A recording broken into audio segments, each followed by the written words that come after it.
here is a EV charging adapter from Raylix. This basically converts Tesla style NACS plugs for home charging or destination charging to J1772 connectors like on this old Leaf here.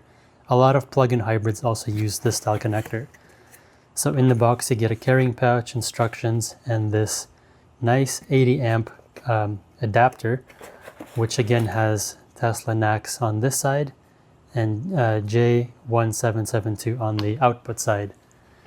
So let me grab my Tesla NACS home EV charger from Yilo. Very nice. So again, all Teslas and many other non-Teslas now use this for charging, but a lot of vehicles still use the legacy J1772.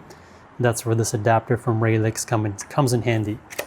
There is a lock here as well, so this is nice and snug fit. And there's a release tab over here on the other side.